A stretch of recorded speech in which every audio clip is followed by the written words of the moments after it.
So when you start getting into the treble like this, it makes things sound like they're muddy, and it makes them sound like you can't really hear the differences.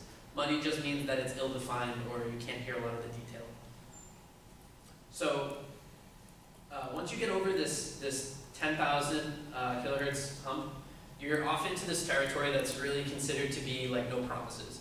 Once you get up here, a lot of headphones, even like different manufactured, like one was manufactured right after the other, they're going to sound very different. This is like the area of headphone manufacturing, even high quality ones, can get to the point where like after 10K, all bets are off. Like you're now into very high treble, and headphones with one diaphragm are going to have a lot of trouble producing these. Speakers, on the other hand, which we'll see in a little bit, will have a much better time producing this, and will generally have a better frequency response curve with less differentiation between two things. So as we travel up and into the vocal range here, you can see that the vocals are super flat compared to some of the other vocals that I've seen and that will show. A lot of times this goes super low into a valley, and like the vocals just sit back behind all of the instruments, and it's really, really tough for someone like me who really likes vocals. And then as we go up higher, you're going to get into things like hi-hats and different really high-pitched, synthesizer sounds, all the way up to where you simply can't hear anymore over here. So that's the basic breakdown, and we're going to take a look at a couple more, and I'll just describe in a little bit quicker detail what's going on a basic level with the headphone, and then hopefully we'll be able to get to something soon. I sort of got really carried away with this slideshow and made like 37 slides or something. So here you can see the same exact 600, which you can see this. The line is essentially the same thing, and the axis is a little bit different, but they're the same blue line. And you can see the red line is its Big Brother headphone, costs about $50 more, and it's literally not any better, it's just different, and I don't know why they charge more for it, to be honest.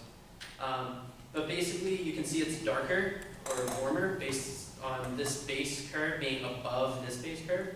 So because if you're listening to these two headphones and you could theoretically switch between them without having to do anything, you could hear one and then the other. You would hear the bass go up about 2 to 5 decibels, depending on where you are here. And that is going to be a noticeable difference. So when people talk about these two headphones, which are very iconic headphones, they'll say the 650 is the darker version of the 600. And when you look at this, you can actually see that. They have a significantly different treble up here versus here. And these are slight modifications to what is exactly the same headphone otherwise. Slight modifications that make this go way up here and this drill down all the way down to here and have a suck out right after 10. A suck out is just when the frequency drops out a very small and specific narrow range of frequencies, and that's exactly what's happening here. If you are listening to some sound that's modulating between this frequency and this frequency, you're going to be way upset with these headphones because it's going to sound like it's getting really light and really heavy as far as volume goes, but in reality it's probably not supposed to change at all. It's just supposed to be going up and down. So that's something where you would be like, wow, these headphones are good for one thing and bad for another, good for one song and bad for another. And it's part of where the subjectivity comes in. Is like, well, how much do you care about that? A lot of people do. I personally wouldn't like that because I don't necessarily want my curve to be skewed clockwise so much. And if you want to think about that, you can see how it's sort of if you were to take the blue one and shift it clockwise and from spinning it on its center, you would get almost something similar or more similar to the red one. So this is a curve for a headphone I actually have down there, Mad Dogs, and you can see here that once you get to the vocal range, it drops down significantly. So remember what I was talking about, those sound like mid-heaven. Well, yeah, look at how flat it is, look at how wonderful this is in front of everything else. And as you drop down into the highs, it's like they basically get lost. We're talking upwards of like 20 decibels difference, like very significant difference. And then coming all the way back up for some of the more high signals that are generally notable. So like this is going to be where your synths sit. This is going to be where a lot of your hi-hats are going to be, stuff like that. So sounds that we're generally familiar with as in our music. they're like, okay, well, as much as we're down here for vocals and for different things, like we really need to bring it up a little bit. So when they're designing the headphone, they'll probably try to have it come up a little bit, at least before it tapers off finally into what is unhearable territory. So you can see here that these lines are actually different widths, and that's just so that you can see what matters a little bit more. And you can see where there's more detail versus where there doesn't need to be more detail to describe the sound. So crazy stuff. These graphs all look different. If you notice, like every single one I've shown you is going to look super different. So here's the next one. Do you think companies design their headphones to have like a funky response curve so that when like audiophiles are comparing headphones are close from school, so like I would say honestly probably.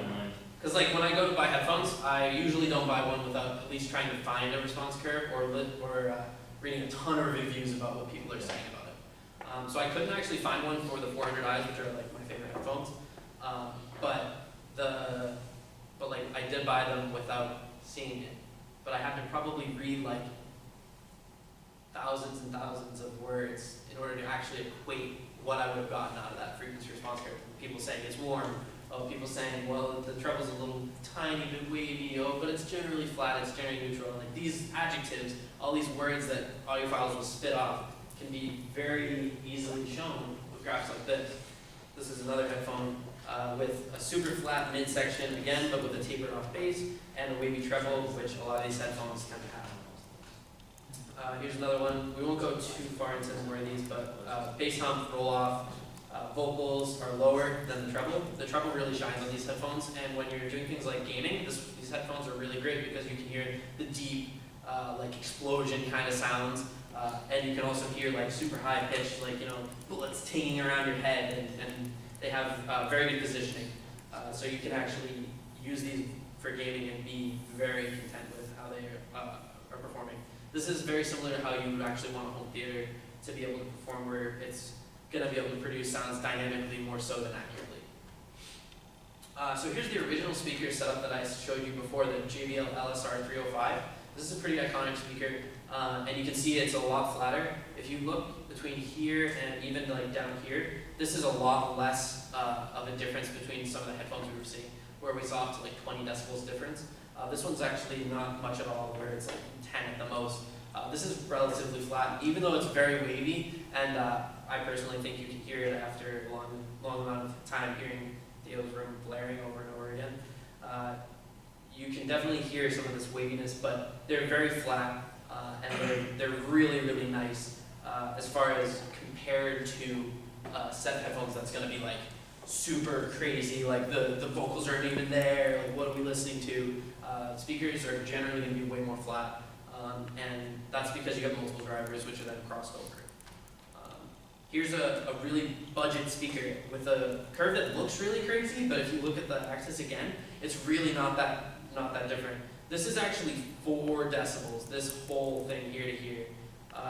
So if you go plus or minus 3, which is like the definition of like sound where it's good enough that you can't really tell the difference, if you're not listening really trained, you're going to be fine. And if you look, like, yes, there are some deep things, but that's because they had to blow it up just so you could see it. This is actually a relatively flat set of speakers. And it happens to be this way because they're engineered really well, even though the parts are not particularly good. Alex owns a pair of these speakers. I did for a very long time. A lot of my friends did as well. And they're really great. So here's another speaker that the same company makes. This means that we're getting to the end of those slides here, so we're actually going to be able to test before midnight days and Cinderella starts freaking out or something. And here you can see someone has actually annotated this, someone that I actually read the reviews of speakers on. And he's a really funny guy called No Audiophile, and his reviews are basically him drinking Budweiser and yelling about speakers. And you can see he's annotated here like, this bass is like really, really weird.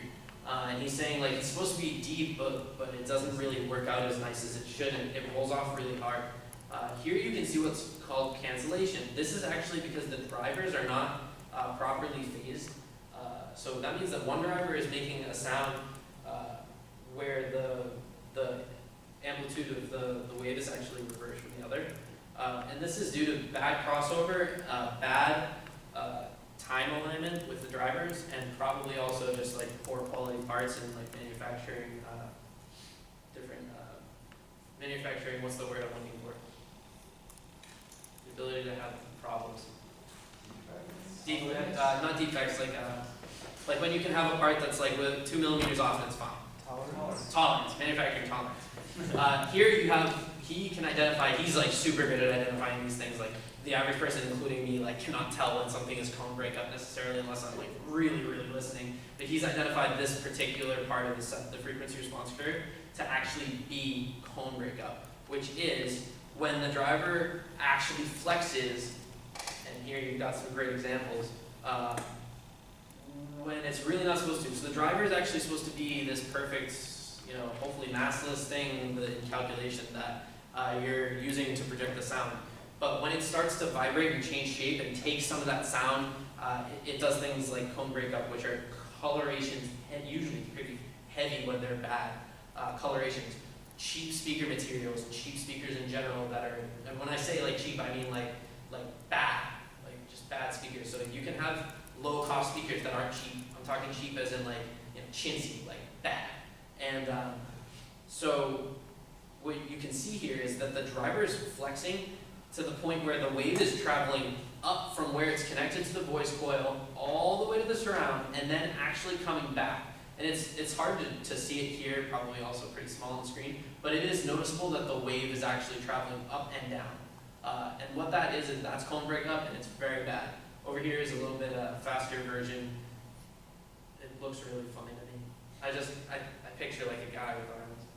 But that's something interesting about speakers that you generally won't hear a ton of in headphones just because the driver is so small and it's not as big of a deal compared to the other glaring defects of like having one speaker this close to your head. Here's something crazy, frequency response over time. This actually shows how the driver pans out over time. So this is over 5 milliseconds from when a sound is played. So that in the background, you can kind of see like, okay, here's the top of the frequency response curve. This is like the frequency response curves we were looking at, except that over time, it actually pans out and the driver actually goes back to where it's supposed to, and then it goes